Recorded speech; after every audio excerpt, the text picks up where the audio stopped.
Good morning, everyone. So glad to see you and be back with you today.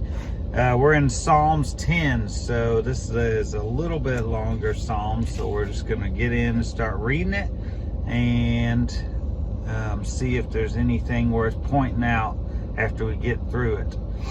Psalm 10. Why, O Lord, do you stand far away? Why do you hide yourself in times of trouble? In arrogance, the wicked hotly pursue the poor. Let them be caught in the schemes that they have devised. For the wicked boasts of the desires of his soul. And the one greedy for gain curses and renounces the Lord. In the pride of his face, the wicked does not seek him. All his thoughts are, there is no God. His ways prosper at all times. Your judgments are on high, out of his sight. As for all his foes, he puffs at them. He says in his heart, I shall not be moved.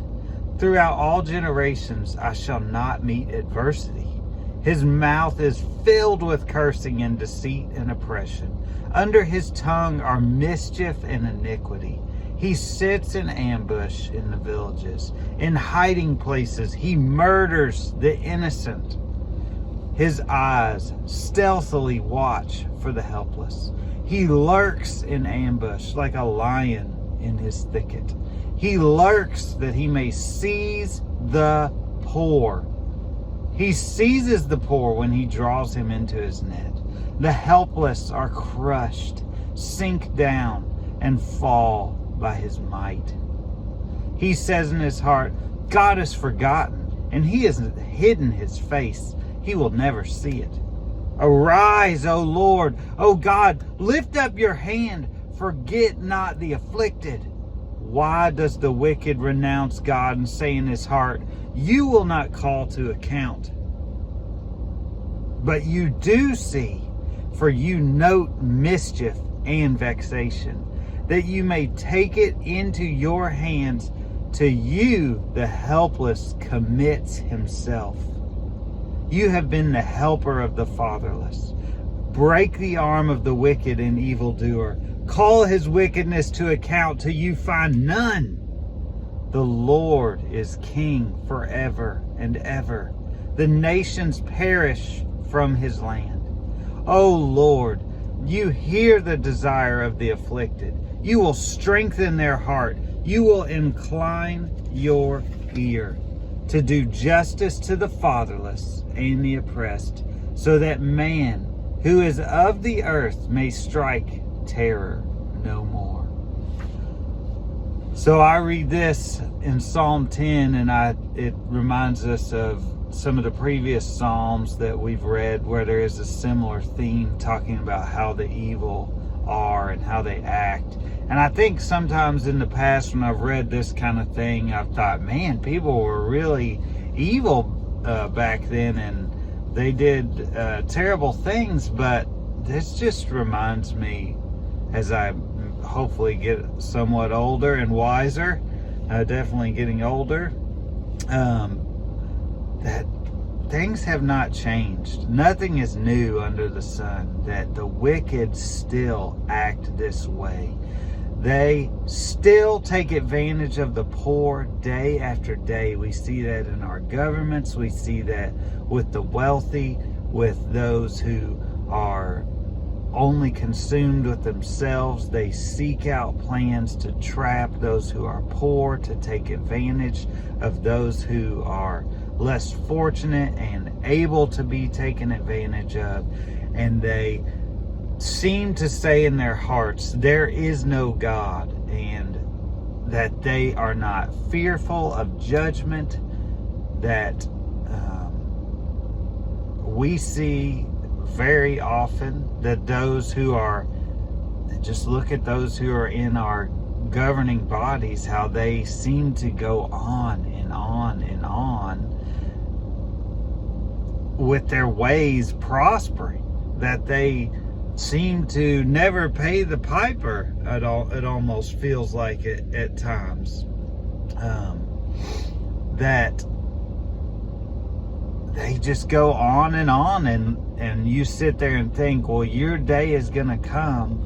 And sometimes it feels like, well, when is it going to come? But we know that the Lord will judge, and that whatever they sow, they will reap, because that is the way that the Lord works. And they cannot escape that. And that's what we read here in Psalms, in Psalm 10, that the Lord is king forever and ever, and that he will bring judgment on those, and that God will arise and he will help those who have no advocate for themselves. He will arise and he will bring judgment on those who are afflicting the fatherless, who are afflicting the poor, who are afflicting the widow, who are afflicting those who had no advocate for themselves. He will bring judgment on them. And all, as we read in previous chapters, the traps that they lay to try to take advantage of the poor, to try to take advantage of the fatherless, will only come back on themselves, and they will be trapped. They will be ensnared by their own traps that they have set forth. But I think one thing that stands out to me is how arrogant the people are that are described in this chapter. That they're full of cursing and deceit and oppression. In their tongue is mischief and iniquity. They sit in ambush in the villages. They murder the innocent. They look out. They are watching for the helpless to take advantage of them. And that is no different in our day. They seek to draw the poor into their net, and they crush the helpless. And they say in arrogance, God has forgotten, and he's hidden his face, and he will never see it. And that is such a fearful statement to make. I can't imagine feeling that way or thinking that way in their head, that they place themselves, they either don't care about God or they place themselves above God and don't concern themselves with his judgment and authority. For he is the ruler, he is the king, the forever king. But we know that God will judge them, that the Lord is king forever and ever, and the nations will perish from their land. And the Lord hears the desire of the afflicted. You will strengthen their heart. You will incline your ear to do justice to the fatherless and the oppressed, so that man who is of the earth may strike terror no more. I mean, remember that the Israelites were in bondage for 400 years before the Lord acted on their behalf. And the Lord works that way. And we must pray that judgment will be taken out on the enemies of him, those who are so arrogant to say that God has forgotten, that God will not judge, that God has no authority. Those who act that way, whether they say those things or their actions just show it, we must pray that judgment be taken out on them. And not for our pleasure, not for our vengeance, but so that God may be glorified. In the story of the Israelites leaving Egypt, the reason for that whole thing is to show that God had authority over Pharaoh in Egypt. That all that was done so that God may be given glory, so that God may be shown as king and in control of all things, that this is his creation and he is the ruler of it all. And so when we pray that God judge this nation, judge our rulers, wipe them out, do not allow them to continue in their arrogance and their boastful and their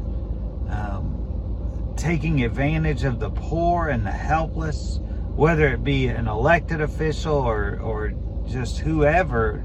We see it among us that it seems that sometimes those who prosper, they get there by dishonest gain, or what we call prosper.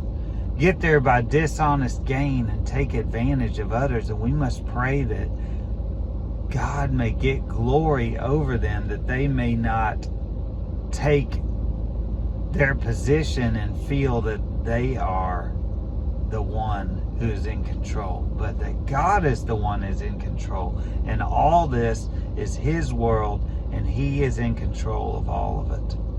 So anyway, Psalms 10. Thank you for joining me this morning. I'm so glad to be back with you after a couple days rest. Hopefully I won't miss too many more in the next several days, but we'll see. God bless, and I hope to see you again tomorrow.